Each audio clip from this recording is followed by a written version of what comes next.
Kagaya ko din ba kayo na laging nag-iisip kung anong uulamin? Ayan, so nakaisip na naman ako ng madalian at pamabilisang ulam for today's video, ayan.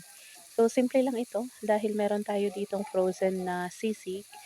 Ang ginawa ko lang, nagisa lang ako ng sibuyas diyan at aking dinagdag itong frozen sisig. Palambutin lang natin dahil medyo matigas. Siyempre galing freezer 'yan, ayan.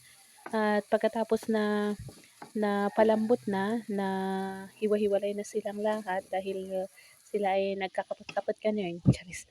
Ayan, so ready na 'to.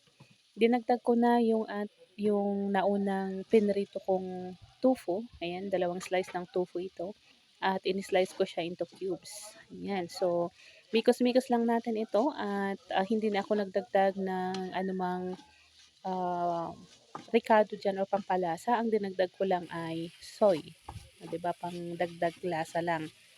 At siyempre templado naman na yung frozen sisig, ayan. So, mikos-mikos lang natin 'yan. Puwedeng pang-ulam, puwedeng pang-pulutan 'yan, oh, 'di ba? At sabi ng mga anak ko ay ganito daw ulit ang gawin ko. So, we'll see. Ayan, so pinaibabawan ko lang siya ng slice na mga sibuyas at ready na na pang-ulam. So, ayan, thank you so much again.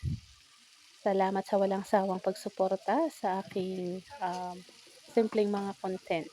Oh, 'di ba? Bye.